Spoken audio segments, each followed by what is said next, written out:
예, 금요일 최애 타임 시간입니다. 최인호 전 의원, 임미애 의원 함께 하겠습니다. 두 분 안녕하십니까? 자, 오늘은 이 얘기부터 먼저 해야 될 것 같습니다. 자, 어제 MBC 보도됐던 부분인데요. 햄버거 보살. 네. 햄버거 버거 보살이라고 불리는 노상원 씨의 수첩이 공개가 됐는데요. 500여 명의 체포 명단이 있었고 더도 이게 좀 충격적인 게 삼선 개헌 윤석열 장기 집권 구상까지 드러났습니다. 어떻게 보셨습니까, 임미애 의원님? 제가 이 뉴스를 보면서 이 아침에 분노 조절이 네. 잘 안 돼요. 이게 목소리가 떨리시네요. 지금. 네, 화가 이게 납니다. 너무 화가 나는 거예요. 이게 정치인들이나 종교인들까지 체포 대상으로 삼았고 계엄이 성공하고 나면 차례차례로 이 사람들을 소위 그들 표현으로 수거를 수거 대상. 하겠다라고 예. 했는데 조금 더 구체적인 정황이 드러났습니다. 수첩 내용을 보면 이들을 수거 대상으로 분류해서 체포한 다음에 연평도나 제주도로 분리를 하고 그리고 그룹으로 나누어서 분류를 하는데 그것을 섞어서 네. 연평도나 제주도로 보내면서 특이하게도 이송중 사고를 만들어서 죽여버린다. 이런 이야기가 있습니다. 예. 이 얘기는 체포된 사람들을 사고를 위장해서 죽이겠다라는 의도가 담긴 메모인 것 같고요. 거기도 또 결정적인 건 내국인을 이 과정에서 네. 이 계획에 사용했을 때는 수사를 피하기가 어렵다. 그래서 전문 프로가 필요하다. 이렇게 얘기를 했거든요. 네. 여기에서 인민군이나 내지는 그 위장된 HID를 이용해서 이런 조직을 동원할 계획까지 꿈꾸었던 것 아닌가라는 생각이 들고 정말 더 화가 나는 건 이런 모든 계획이 드러남에도 불구하고 국민의힘 정치인들이 하는 행태가 전혀 용납할 수가 없는 거예요. 그래서 아침부터 너무 화가 많이 나는 소식을 여기 전해드려서 되게 죄송해요. 이게 소련입니까? 스탈린의 소련 말이 안 됩니다, 같은 느낌이 이게. 들잖아요. KGB는 이런 일을 할 수 있다라고 얘기하는데 무서워요. 근데 구체적이기도 하고 약간은 본인이 더 과장해서 했을 가능성. 어쨌든 간에 그 내용이 있다면 이 내용들은 그 내란에 준할 만큼 더 충격적인 내용 같거든요. 그렇습니다. 이게 삼선 장기 집권 네. 떠오르는 인물이 박정희 대통령, 박정희잖아요. 삼선 개헌, 예. 또 비상입법기구 설치, 국회 네. 무력화시키고 해산시키고 부정선거 구실로 그래서 비상입법기구를 만들어서 개헌하고 네. 연임하고 장기 집권하고 총통을 꿈꾸고 수용소 이러니까 또 히틀러. 아우슈비츠 그 수용소 이런 것까지 생각나는데 그 김용현이 가장 애독했던 책이 네. 히틀러의 나의 투쟁이라고 맞습니다. 알려져 네. 있습니다. 그러니까 이 사람들이 노상훈이든 김용현이든 함께 계엄을 모의 주도했던 윤 대통령이든 네. 그러니까 히틀러, 박정희 이런 다 떠올리면서 삼선 장기 집권 걸림돌 되는 모든 사람들 제거 그냥 제거가 아니고 폭사시키겠다는 그런 거. 거잖아요. 예. 수용소에 가둬서 하여튼 이런 정말 상상하기도 힘든 일들이 있었지 않았냐 하는 의혹들이 다 지금 노상훈 수첩에 담겨 있었다. 저는 이게 정말로 모든 국민들이 알아야 된다고 생각합니다. 지금 탄핵 반대 집회에 나오시는 분들요. 계엄이 성공했을 때 이 대한민국이 어떻게 이 민주 질서를 파괴하고 사람들을 죽이고 이런 것들 우리가 상상조차 할 수 없었던 일들이 벌어질 수 있었는지에 대해서 저는 알아야 된다고 생각합니다. 이거는 사실은 가정적이긴 하지만 만약에 계엄이 성공됐으면 이 수첩대로 갔을 거 아닙니까? 아니면 가지요, 당연히. 최소한 이 수첩 비슷하게 진행이 됐을 거 아닙니까? 이 내용들을 국민의힘 정치인들은 오늘 어제 밤에 나왔으니까 이제 논란이 될 것 같긴 한데 국민의힘 정치인들은 아직까지도 탄핵이나 이거에 반대하고 계엄이 어쩌고저쩌고 얘기하는 모습이 좀 더 놀랍거든요. 이렇게 나왔는데도 똑같을 거 어떻게 보십니까, 의원님? 지금까지 일관된 태도가 사실상 계엄이 불가피했다. 네.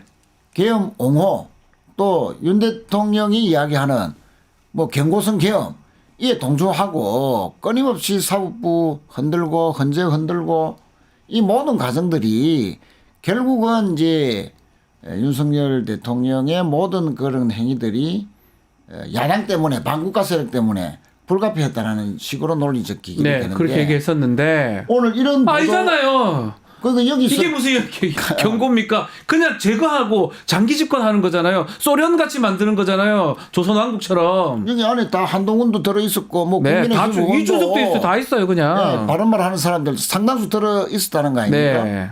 자신들도 전혀 그 위험에서 벗어나지 못했을 것이다. 전 하는 국민의힘 의원도 그런 포함되어 끔찍함을 있었어요. 느꼈어야 되는데 예. 과연 이런 보도에도 침묵한다면 뭐 그러니까 자기네 살겠다고 이 대한민국 헌정 질서를 부정하는 거고 더 나아가서 이게 우리 진짜 민주주의 투쟁의 역사를 완전히 부정하는 그러니까요. 거잖아요. 그냥 딱 그러니까요. 하나 이유예요. 자기네 네, 살겠다. 살려고요. 말이 됩니까 이게? 민주국가입니다, 우리가. 얼마나 어렵게 만든 민주국가인데 한순간에 민주정당이라면서요. 이런 것까지 나왔어. 이런 것까지 나왔는데 여기서 무슨 보호가 필요하고 무슨 여기서 변호를 해줍니까 이 사람들을. 더 화가 나는 거는 이 일을 주모하는데 그 앞장선 사람이 노상원이라는 네. 퇴역 장교 출신이라는 거죠. 왜 퇴역 장교를 썼을까요? 현역을 쓰지 않고 정상적인 계엄 상황에서 군 라인을 사용해서 이 일을 하려고 하지 않고 퇴역인을 썼다는 얘기는 실제로 계엄이 성공했을 때 추적이 참으로 어려운 상황이 맞습니다. 벌어질 수 있다는 겁니다. 맞습니다. 감춰두고 싶었던 인물인 겁니다. 이 공교롭게 노상원이 빨리 드러났어요. 맞습니다. 빨리 드러났고 뭐 지금 보도에 따르면 김용현하고 둘이서 상원아 웃잖아 큰일 났다 그런 얘기를 했다고 하거든요. 그만큼 친분 관계가 있는 어쨌든 불명예스럽게 아주 높은 고위직 장교를 하다가 나왔던 지금 보살을 하고 있는 그런 사람이기 때문에 어쨌든 간에 일반 민간인을 이용해서 비선 같은 걸 이용해서 이런 짓을 하려고 했던 것도 놀라운 얘기 아니겠습니까? 그렇습니다. 하여튼 국민의힘이 정말 오늘 이에 대한 네. 뭐 규탄이라든지 하여튼 그런 식으로 성명 하나 내지 않는다면 이건 노상원을 또다시 정치적으로 비호하고 옹호하겠다는 그런 것밖에 안 되니까 네. 국민의힘 오늘 어떻게 하는지 좀 똑똑히 지켜봐야 될 거예요. 아직까지 사과가 별로 없었지 않습니까? 별로 아니고 전혀 없었어요. 예. 계엄을 선포한 그 행위에 대해서만 사과를 했는데 계엄 선포라는 것도 불가피했다. 통치행위에서 어쩔 수 없는 선택이었다라는 식의 사과이지 그렇죠. 그것 자체에 대한 사과는 전혀 아니고요. 저는 이 노상원의 이 수첩에서 드러난 이 거대한 음모 정말로 치밀하게 계획된 계엄이었다라는 것을 증명하는 거잖아요. 네. 이 문제에 대해서 전 국민의힘이 우리 최인호 의원님 얘기한 것처럼 분명한 입장을 밝혀줘야 되고 분명하게 선을 그어야 된다. 더 이상 대한민국 국헌 질서를 뒤흔드는 일이 있어서는 안 된다는 생각을 합니다. 맞습니다. 차범근 감독도 차범근 감독이 왜 포함됩니까? 진짜 왜 조국 장관 들어갔어요? 탄원서 썼다고. 아 탄원서. 탄원서 썼다고. 그리고 그 판사 유상훈 판사 그 영장 기각을 했습니다. 예, 이재명 영장 대표. 기각이요. 판사 예. 그러니까 축구 감독 판사 뭐 종교 인사들 종교인 다 연예인들까지 일부 포함해서 모든 국민들을 다 대상으로 삼은 노상원의 수첩 정말 아마 현대에서 이런 정도의 물론 수첩 안에 모의 계획이지만 정말 이런 게 지금 대한민국에서 벌어질 수 있었다라는 너무 놀랍습니다. 것이 너무 놀랍. 끔찍스럽습니다. 이거 뭐 이런 얘기 하면 안 맞죠? 박정희도 이렇게 못해요. 못하죠. 예. 전두환이가 이렇게 했겠습니까? 더한 짓을 하려고 했던 사람들 같아요. 깜짝 그러니까 이 놀랐습니다. 검찰에서 과연 이런 부분들이 제대로 수사가 하고 있는지 네. 좀 다시 한 번 더 점검해야 되고 그것도 필요할 것 같습니다. 이런 측면에서 이 내란 특검이 필요하고 특검법 반드시 네. 필요한 것 같아요. 그러니까 노상원만 이런 수첩에 적은 게 아니고 이렇게 실행하려면 군 내부뿐만 아니고 그러니까요. 그 군 바깥에 또 비공식적인 라인 민간인들이 다 합세해 가지고 이런 것을 다 하려고 했지 않았느냐. 그러니까 노상원 주변에 있는 또 다른 비선들 네.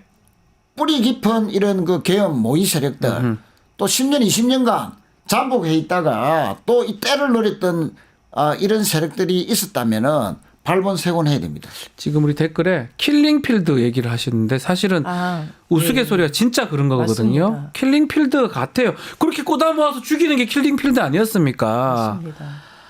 무섭습니다. 무서워요. 정치인들 다, 뭐 종교인들, 뭐 연예인들, 하여튼 반대 세력은 500여 명 모아가지고 죽이는 계획까지 구체적으로, 그리고 삼선해가지고 장기 집권하는 내용까지 이렇게 나왔는데 이게 무슨 경고용 무슨 그거라고요? 그런 것도 있어요. 북한하고 접촉을 어떻게 해서 네. 결국 아까 전문 프로가 필요하다 그렇죠. 이런 얘기 있었잖아요. 내용에 보면 북한과의 접촉 방법으로 비공식적으로 접촉한다라는 내용이 있었고요. 그 북한하고 접촉할 때 뭘 내줄 거고 접촉할 때 보안 대책은 어떻게 할지 논의한 듯한 문구도 보인다고 합니다. 그렇죠. 상당히 구체적이기도 마지막, 하고요. 충격적인 게 그런 것들입니다.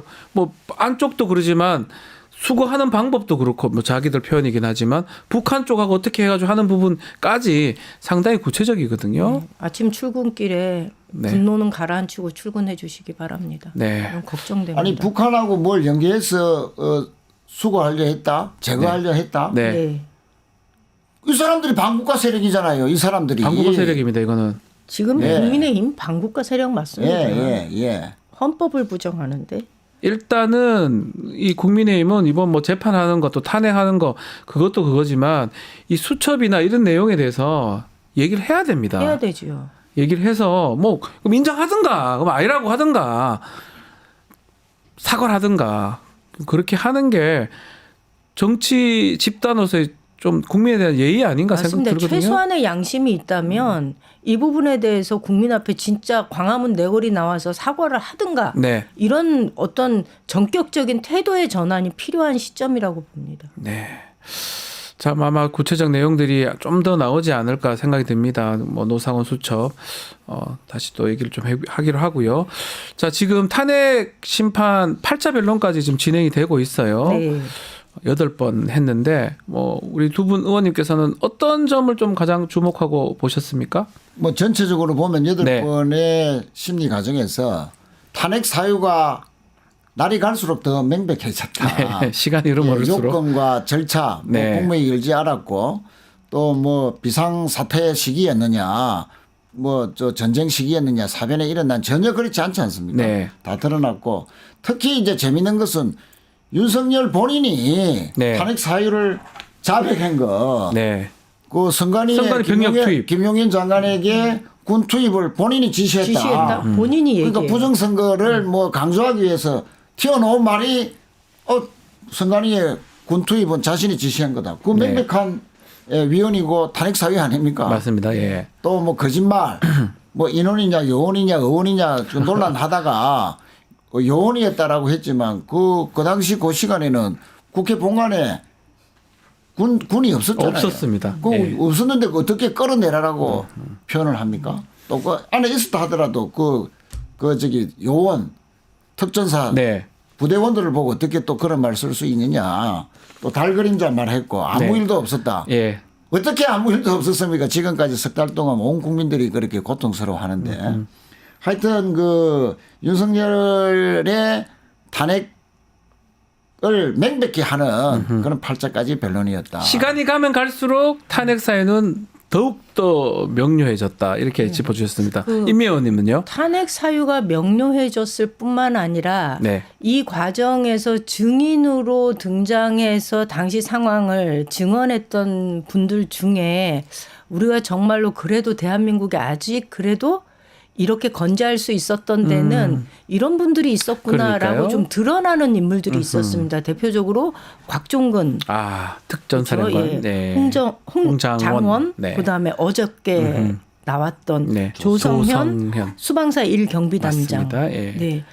그 자신의 뭐 신변의 위협이나 이런 것 때문에 거짓 증언을 할 수 있음에도 불구하고 이들이 증언대에 나와서 보여줬던 차분하고 진실을 밝히고자 했던 그 모습들은 전 국민들한테는 이 어렵고 힘든 와중에도 좀 많은 위로가 되었다라는 생각이 좀 듭니다. 네. 그나마 긍정적인 부분도 있었다고 짚어주셨는데 자, 앞으로 어떻게 될까요? 이제 8차 하고 하루 정도 20일 날 9차 추가로 지금 잡아놓고 아마 그날 종결의 가능성도 있을 것 같은데 일단은 윤석열 측에서는 또 국민의힘도 마찬가지입니다. 아주 심리가 부족하다, 부실하다 이런 주장을 하거든요. 어떻게 진행될까요? 아니 뭐 탄핵 사유가 온 국민들이 보는 가운데에서 네. 군이 국회에 침탈하는 과정을 다 지켜봤지 않습니까? 그러니까요. 그만한 증거가 어디 있습니까? 박근혜 탄핵 때는 그래도 국정농단이기 때문에 어떤 비선이 최순실 네. 이런 국정농단 비선 세력들이 농단을 했고 또 어떤 불법을 저질렀고 그것이 또 위헌이 되는지 이런 것까지 다 하려면 상당히 복잡한 과정이었는데 심리하는 게 좀 쉽지 예. 않아요. 예. 예. 안 왔었어요. 예. 석 달 좀 그런데도 석 달밖에 안 걸렸습니다. 네. 이거는 워낙 명백하고 본인이 자백한 것도 많고 헌재에 나와서 그리고 모든 그 부하들이 검찰 조사에서 연영이나 이준호는 진술을 번복했지만 네. 이준호한테 여러 가지 그 증거 인멸 지시 받았다는 부하 대통령으로 비하폰으로 해서 정치인 체포해라는 들었다는 거 다 들었다는 거. 네, 네. 각종건 사령관도 본인만 주장한 게 아니고 다 부하들이 스피커폰 다 들었다는 거. 그러니까요. 뭐 또 소방청장이 단전 단수 지시하라는 거를 다 부하들한테 지시했다는 부하들이 또 진술했고 그러니까 지금 모든 부하들이 수많은 부하들이 다 체포라든지 단전 단수라든지 다 들었고 이런 게 다 드러났기 때문에 이거는 뭐 더 이상 시간을 끌 필요가 없는 것이죠. 아, 그럼에도 불구하고 또 국민의힘도 그렇고 헌법재판소가 부실하다 뭐 한데 이게 사실 충분해도 너무 충분한 거 아닌가 이런 생각도 많이 그러니까 드는데요. 이제 슬슬 시동을 걸어야죠. 아. 시동은 사실 일찍 걸었습니다. 헌재의 권위를 흔드는 것. 아하. 그래서 어떤 결론이 나오더라도 예. 우리는 그것을 받아들일 받지 수 않겠다. 없다라는 불복의 시그널을 보여주기 위한 시동들은 일찍부터 걸었거든요. 아하. 근데 헌재 흔들기가 너무 지나쳐서 국민들로부터 좀 약간 반감 이건 아니지 않느냐 니네가 이것까지 거부하느냐라는 게 반대 여론을 부딪히니까 이제 그 8명의 재판관들을 분리해서 갈라치게 하는 거지 갈라치기를 않습니까? 한다. 예. 특정한 재판관을 향해서 굉장히 인신모욕적인 발언들도 하고 공격을 집중적으로 하고 있지 않습니까? 네. 그래서 저는 불복을 하기 위한 그 시스템을 이제 슬슬 가동하고 이제 본격화하고 있다라는 생각을 좀 합니다. 아마 또 사법부 지금 특히 서부지법 폭동 관련된 것도 실시 구속돼 있었지 않습니까? 네. 이런 어떤 선고의 직전에 이렇게 하는 거는 폭동을 좀 부추기는 거 아닌가 이런 얘기도 있는 것 같습니다. 그렇습니다. 지금 극우 세력들한테. 헌재 습격한다는 모의하다가 예. 지금 발각이 돼서 한 명이 구속까지 당했고요. 네네. 또 이와 관련된 여러 가지 하여튼 그 언론하는 정황들이 각종 SNS에서 지금 포착이 되고 있거든요. 네. 실제 뭐 승복할 수 없다. 뭐 중대한 결심하겠다. 이런 운운하는 것도 다 헌재를 뭐 습격하라는 그런 시그널로 네. 읽힐 수도 있는 그런 위험한 지금 발언들이나 선동들을 네. 무작정 지금 해대고 있습니다.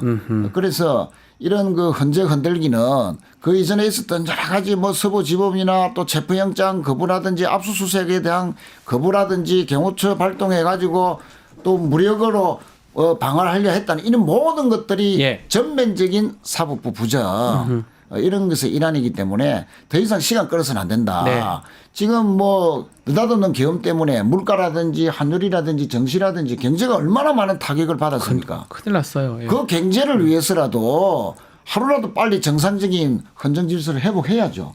그 지금 대구 얘기를 하지 않을 수 없는데 동대구역 집회 네네. 지난 주말에 있었는데요.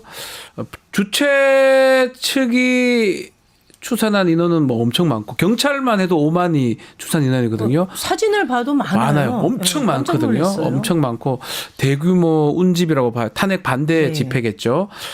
이렇게 몰리는 모습 뭐 또 대구 경북 쪽에 저 의원님 계시니까 어떻게 보십니까? 이게 결집되는 모습? 이게 다 대구 경북의 민심이냐? 아, 진짜 아니에요. 예, 이렇게 생각하시면 절대로 안 절대로 안 된다는 되지만, 말씀을 드리겠습니다. 이들이 집회 장소를 동대구역으로 잡은 이유는요. 이동이 편리했기 때문입니다. 다른 지방에서 기차를 타고 와서 집회 딱 끝나면 다시 기차 타고 자기 지역으로 돌아갈 수 있는. 부산에서도 많이 갔어요. 네, 맞습니다. 부산역에서도 집회를 했잖아요. 그때도 예. 전국에서도 많이 왔고 그렇죠. 네. 특히 대구 집회는 부산에서도 많이 엄청 일부러 갔습니다. 집회 장소를 역으로 잡은 겁니다. 결집하기 좋기 위해서. 네. 그러니까 정보에서 다시 안 말하면 이 집회에 참여한 인원은 최인호 의원님 말씀하신 것처럼 전국 단위에서 모인 집회이다. 아니다. 대구만이 아니다. 그렇죠. 그러니까 예. 대구 경북의 민심이 저렇다라고 오해하시면 안 된다라는 말씀 드리고요.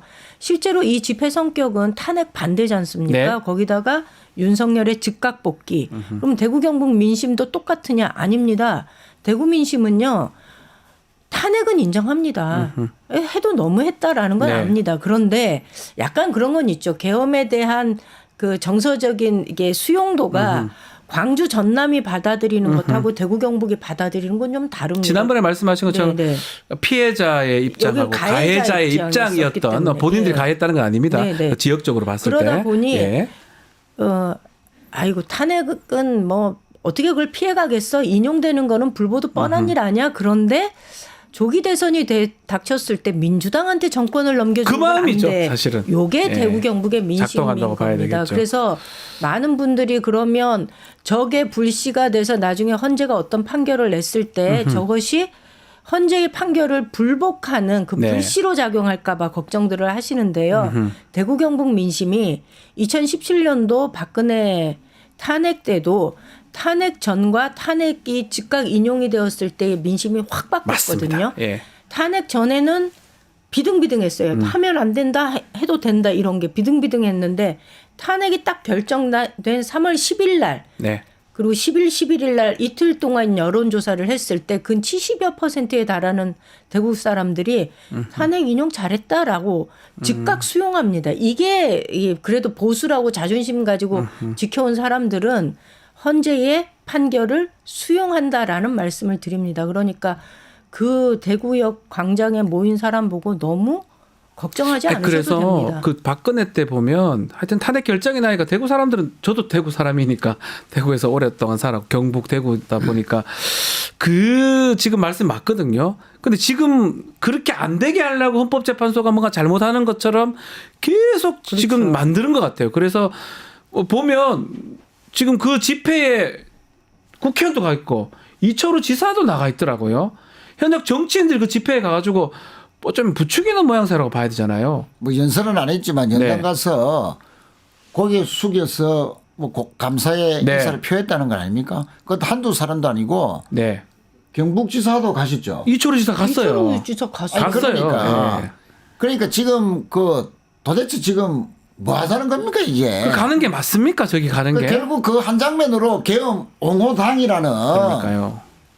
그걸 뭐 여실히 보여준 것이고 극우 정당화 되어가는 국민의힘 모습을 여실히 보여준 것이다. 네. 심판해야 됩니다. 그거 공무원 정치 중립 의무를 위반한 것 아니냐라고 하고 예. 저희가 당에서 한번 검토를 하고 아하, 있는 걸로 알고 그 정도로? 있습니다. 예. 근데 평소에 대구 경북에서 홍준표 시장하고 이철우 지사의 정치적 갈등을 이해하고 있었던 분들이라면 홍준표가 갈 수 없는 집회에 이철우가 가서 왔어요? 갈 수밖에 없었던 이유를 다들 짐작하실 겁니다. 늘 홍준표한테 밀렸거든요. 네. 홍준표 없는 자리에 자기도 목소리 한번 높이고 정치적 존재감을 좀 드러내 봐야 되지 않겠습니까? 네. 저는 철저히 계산된 행동이었다 이렇게 봅니다. 계산된 정치적 행동. 존재감을 그런 집회에 가서 거기 가서. 참석해서 그 어쩌자는 겁니까 지금? 정치 그러게 안타깝습니다. 말입니다. 안타깝습니다. 알겠습니다. 자, 명태균 특검법 얘기 좀 해보겠습니다. 법사위 지금 상정이 됐는데 명태균 본인 얘기도 지금 있고 국민의힘이 아주 강하게 반응을 하더라고요. 반응이 재밌어요. 이걸 보면 자격 특검이라. 우리 죽이려고 하냐? 그럼 했다는 거예요? 맞아요. 왜 이렇게 말합니까? 너무 놀랍지 않아요? 스스로 인정해요. 놀랍습니다. 이렇게 얘기할 네. 필요가 있나요? 좀 보면서 저희가 계엄이 터졌을 때 네. 계엄의 트리거가 됐던 거는 명태균 그 황금폰이었다. 그런 거 아니냐라고 얘기를 했는데 스스로 자백하는 꼴입니다. 네, 권성동의 발언은. 네. 이렇게 얘기하면서 특검법 막는데 이 특검법이 진행되는 것도 좀 궁금하고 또 명태균 씨가 계속 좀 본인 얘기를 하고 있거든요. 뭐 표현에 따르면 오세훈, 홍준표 벌거벗어 벗겨버리겠다 뭐 이렇게 얘기도 하고요. 앞으로 어떻게 진행될 것 같습니까? 뭐 이제 조기 대선이 이제 불가피해지는 상황에서 네.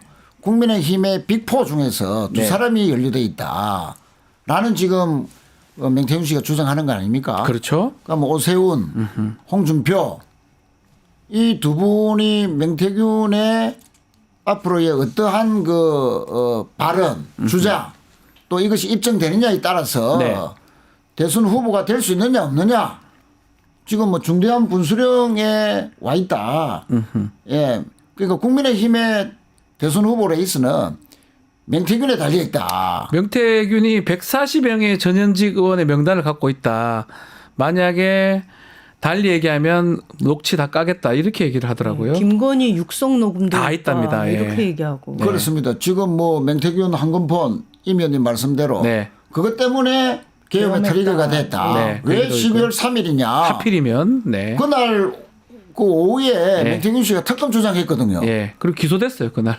그렇죠. 예. 그 특검하고 나면 모든 것이 다 밝혀지면 지금까지 네. 윤 씨 부부가 이야기했던 게 다 거짓말로 드러나서 탄핵으로 갈 수밖에 없다는 위기감 속에서 그날 저녁에 느닷없이 계엄한 거 아니냐. 물론 네. 준비는 오래 했지만 자 그렇게 했듯이 자 명태균의 한건본 때문에 계엄이 일어났다고 네. 만약에 맞다면 그건 조기 대선을 불러일으킨 것이고 탄핵이 되면 또 명태균 때문에 조기 대선에서 국민의힘에 유력한 후보들이 네. 만약에 낙마한다면 대한민국의 24년 연말과 25년 상반기까지는 참 명태균의 영향력이 정말 대단했다라고 기록될 수밖에 없는. 그러니까요. 예.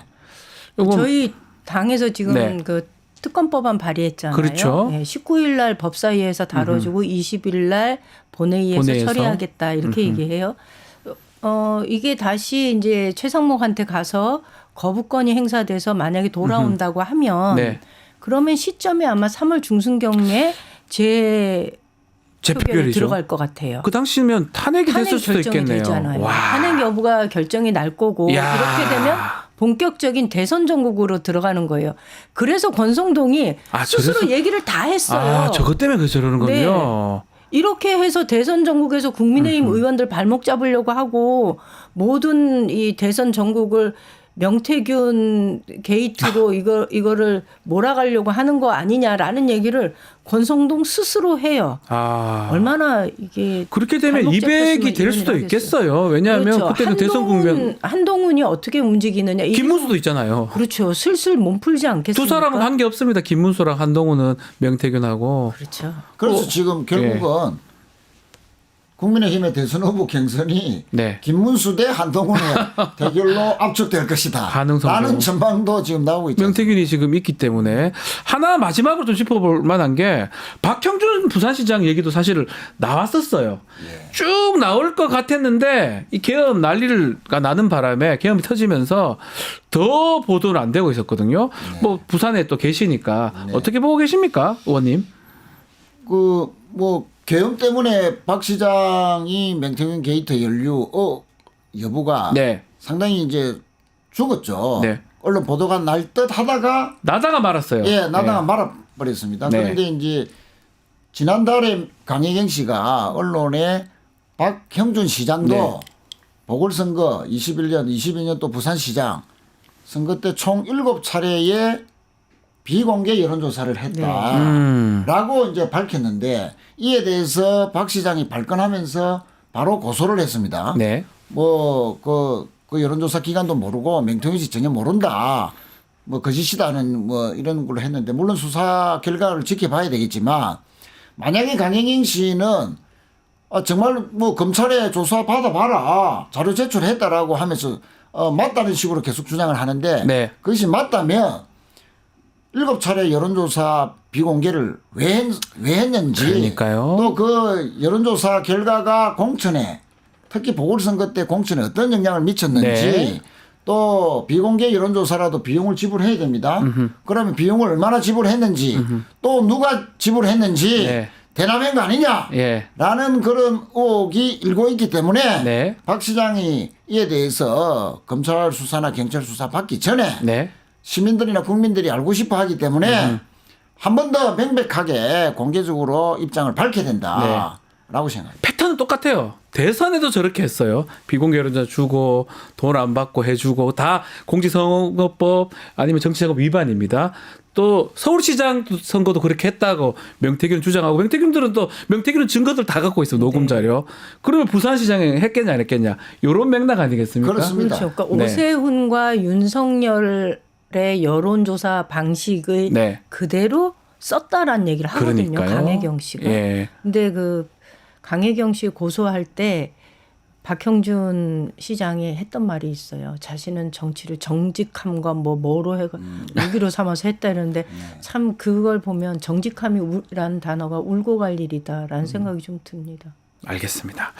자, 오늘 하여튼 그 의혹 박 시장님 빨리 밝혀야 된다. 일단은 본인이 얘기해야 본인 된다. 스스로 밝혀서 예. 왜 못 피해 연관이 없는 나간다. 건지 예. 강행희 씨 왜 그래 주장하는지 왜 고소했는지 최인호 의원님 이거 끝까지 좀 물고 좀 물고 늘어져 늘어주십시오.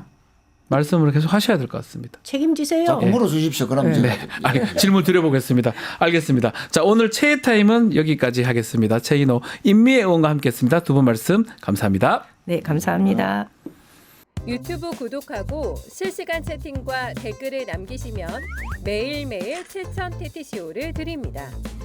참여 방법은 통통물 어플을 다운로드하고 회원가입과 로그인을 해주세요. 마이페이지에서 나의 회원 고유 번호를 복사해주세요. 유튜브 구독 후 실시간 채팅이나 댓글창에 고유 번호를 한 번만 입력하면 준비 끝!